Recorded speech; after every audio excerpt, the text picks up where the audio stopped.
Hey, this is Greg McAfee, and welcome to the Greg McAfee Show. Now let's get started.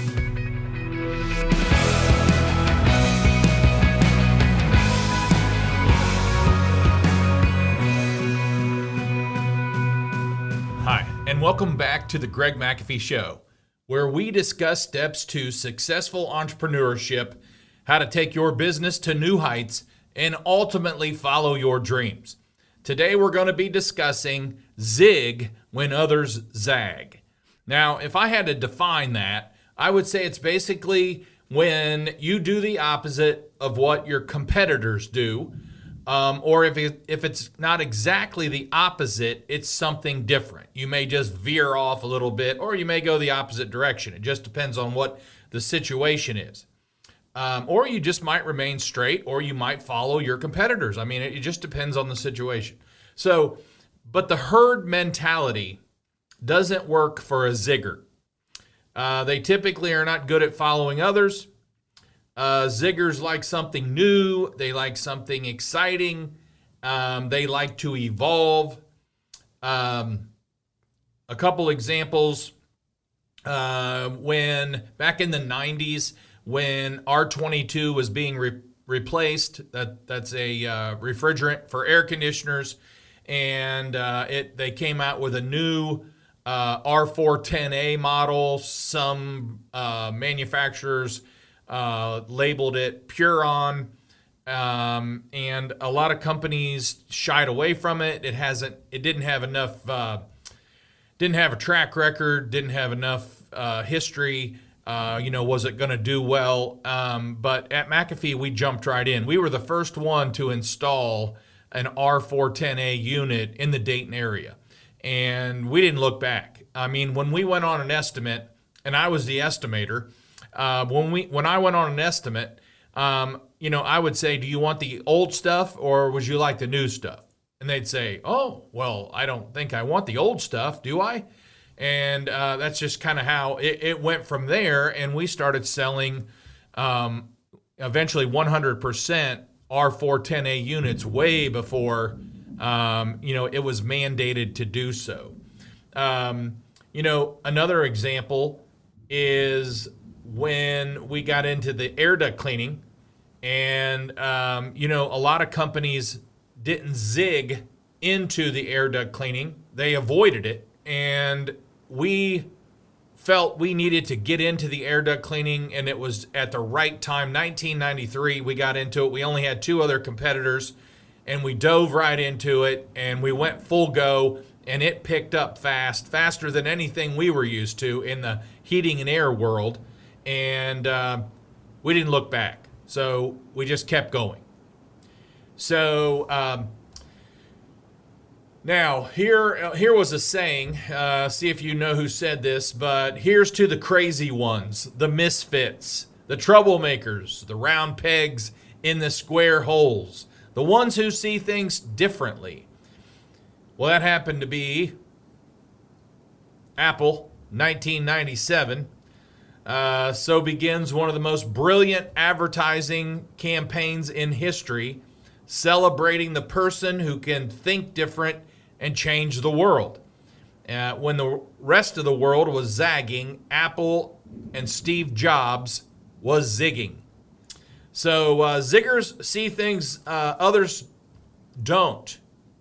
And it's really not that they can't, but it's kind of like ziggers have this X-ray vision to be able to see things when it's right in front of the zaggers. But either they just don't want to see it or they look away. I don't know. But it's not like we're superhuman. If there was a S on our chest, it would stand for struggler. We have struggled, and like I'm going to talk about here in a little bit, is we have fallen down a lot because we've tried a lot of new things.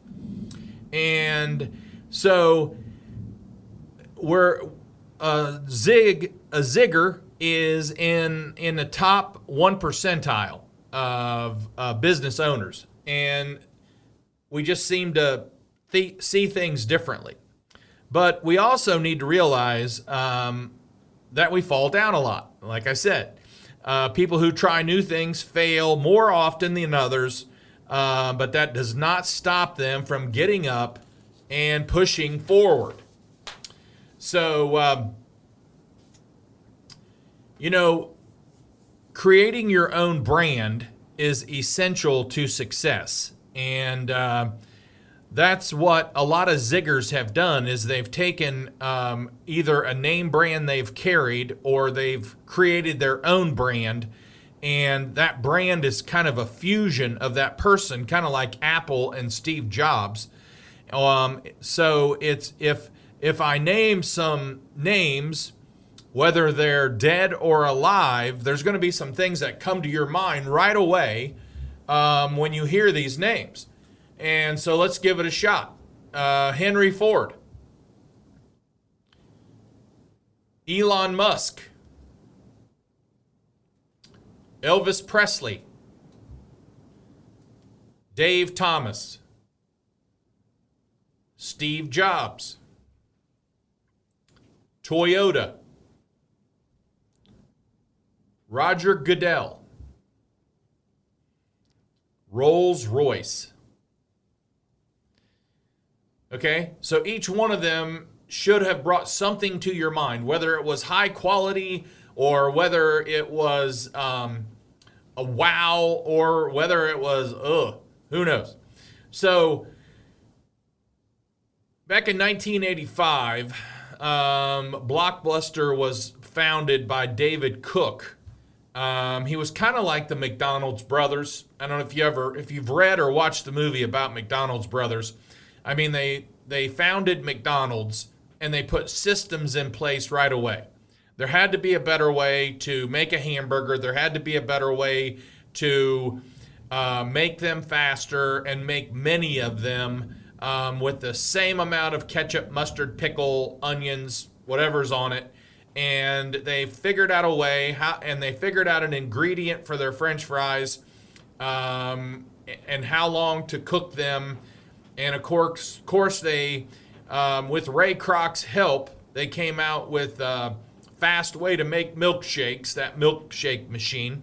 And they just had it down. Well, so did David Cook when he made Blockbuster.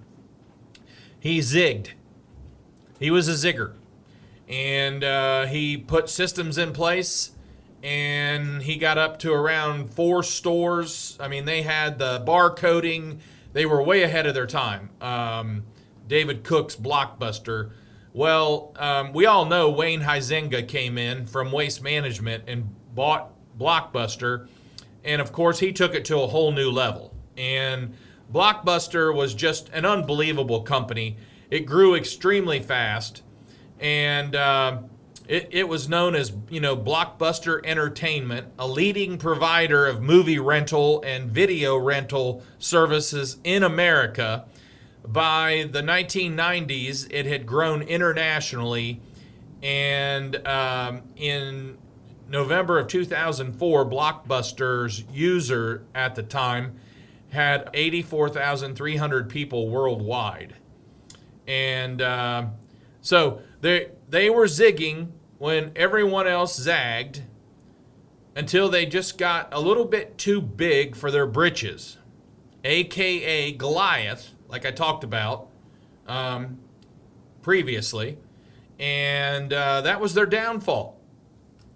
Now, I want you to listen to this a little bit, because there's no company that I'm talking today that's too big to never go down. You're just not that big. Blockbuster was huge, and it went down as fast as it went up. And so the Netflix founder and CEO, Reed Hastings, at one time threw in a white flag and said, "I can't compete with you guys." He set up a meeting with them and said, "Look, if you guys buy me out for $50 million, I'll work for you. We'll grow this thing and make it huge." And Blockbuster Goliath laughed at him. And then many years went by, and he again went to them and said, "Hey, look, let's partner. Let's partner." and I'll do this part of it, and you do this part of it, and we'll blow this thing up. And they were like, hey, we've already blown this thing up. We don't need you. Go away. Besides, we're not sure DVDs will ever make it anyway. So note that Netflix is now doing close to $180 billion a year today. And Blockbuster, where's the Blockbusters, right? Where are they? And I'll tell you more about that here in a minute. But I also want you to know, we're talking about zigging and zagging. Blockbuster had 50% of Warner Brothers revenue buying movies and renting movies. And so they had 50% of Warner Brothers revenue. Think about that. And Warner Brothers offered, when DVDs came out, they offered Blockbuster an exclusive renting privilege. Before anyone else could rent them, Blockbuster could have them for a certain amount of time. I don't know if it was a week or 2 weeks, but Blockbuster should have zigged and jumped on the deal, but instead they zagged. As we know, they went back to their boardroom working on how to allow a customer to keep their VCR longer. I can't make this stuff up, folks. It's history, and it happened. But guess who zigged at the time? Walmart. They heard about it, and they went to Warner Brothers, and Warner Brothers lowered their prices and sold a huge amount at a discounted rate of DVDs to Walmart. And Walmart filled their shelves. But that wasn't the only zig they did, because they took a humongous amount of share from Blockbuster, and they were selling DVDs instead of buying them. But here's another zig Walmart did. They sold the movies for a little bit less than what they paid for them from Warner Brothers. And you'd say, well, why did they do that? Isn't that crazy? Well, most things that zigs do are known as crazy. But they did that, and then they surrounded the shelves with stock of TV, big screen TVs and DVD players at much higher margins, and they killed it. So when you go in back then, you'd buy a couple movies. Well, right there was a nice big screen TV, bigger than what you had at home. Man, we need that. We need to get that. Or a updated high resolution, high def DVR player, or DVD player rather. And, people would buy it. They were buying that. And Walmart lowered their pricing on their DVDs, put higher margins on TVs and DVD players, and I said, again, killed it. By the way, this is called loss leader pricing. It's an aggressive pricing strategy in which a store sells selected goods below cost in order to attract customers who will, according to the loss leader philosophy, make up for the losses on highlighted products such as the big screen TVs and the DVD players with additional purchases. Now, does that give you any ideas in your company? Just think about it. There's opportunity there.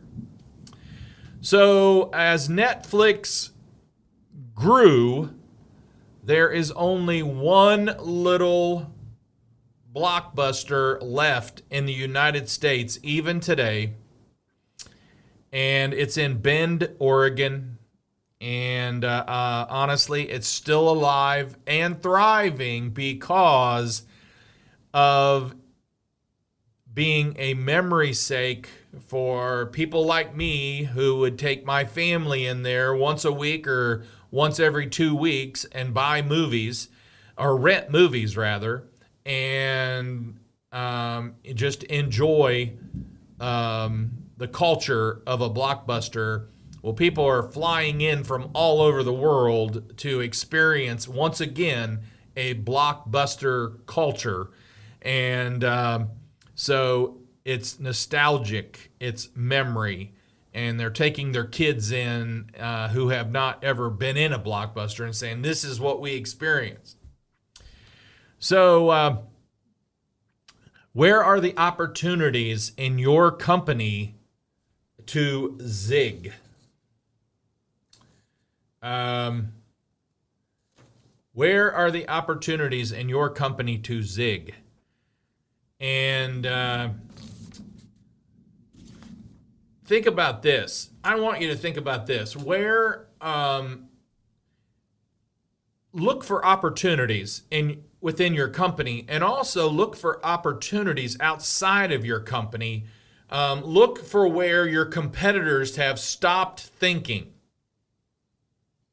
And that happens. I've talked about this a lot, that the giants, the companies that have been around forever, they stop thinking. They think they've got it made. They're Blockbuster. They've got it made. They've got this wrapped up. They're doing multi-billions in sales. They're doing multi-millions in sales, whatever it is. And where are they starting to copy each other, and what need or attribute have they come to assume it is what matters most? In my world, it's basically price.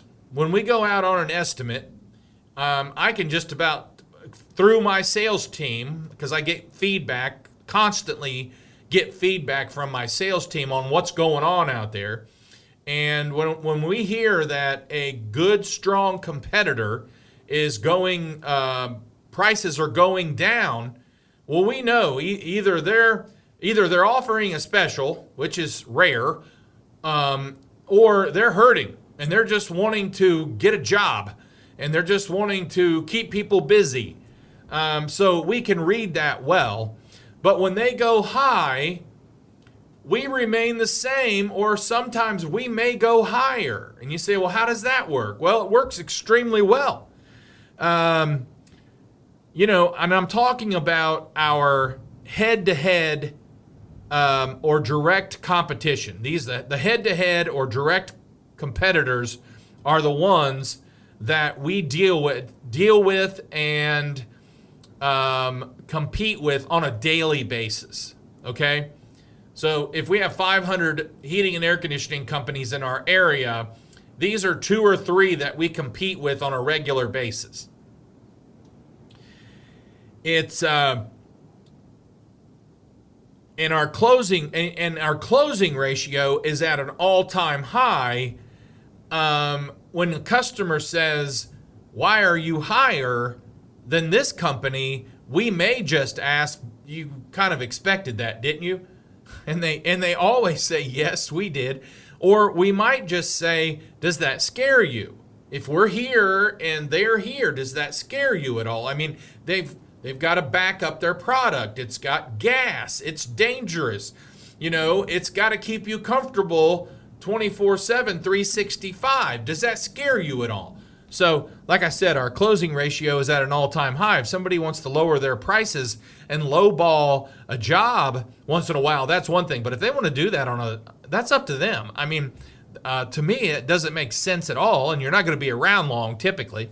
So, when your competitors are looking the other way, that's when to throw a fastball right down the middle. And it's showtime. It's grow time. And like I said, when we came out with 8 to 8, that was a 8 to 8 same great rate. That was a fastball right down the middle. Nobody expected it. Nobody seen it coming, and they didn't know what to do with it. For a long time, we had no competition in that area while we were taking market share from some of the largest companies because customers wanted service after 5. At the regular rate, and it worked very well for us. So you got to stay ahead of the trends. You got to zig. Don't think about getting back to normal. See, Ziggers only think of what's next. And Wayne Gretzky was the former pro hockey player and coach, and his dad taught him at a younger age. He said, Wayne, skate to where the puck's going, not where it's been.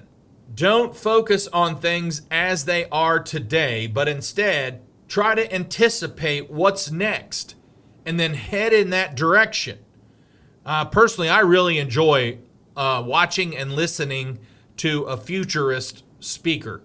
I mean, it's all about the future. They're predicting trends. They follow trends and they study trends and they predict the future. And I love to listen to a good one about business in the future. It's like caffeine to me. It gets me thinking. So if you've been in business long, you instinctively know what you won't win, that you won't win if you always play by someone else's rules. When everyone else is telling you to go one way, take that as a sure sign that you may need to go another. And we've done that several times. Other companies have done that in different ways. But, you know, how can your company make the difference? By refusing to zag.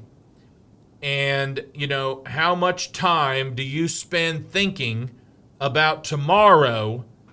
Because most business owners are constantly thinking about yesterday and today and spend very little time in tomorrow. So I challenge you, think more about tomorrow. What's happening tomorrow? And go where the puck's going, not where it's been. And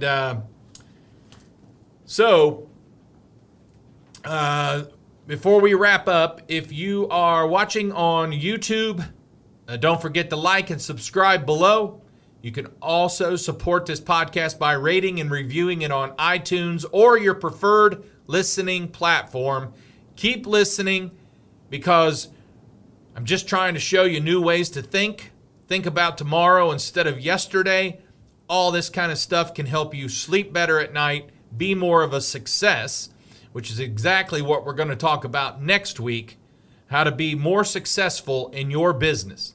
So don't forget to follow us on Instagram and Facebook at The Greg McAfee Show. No spaces, no underscores. Thanks for listening, and as always, carry on and have a great day.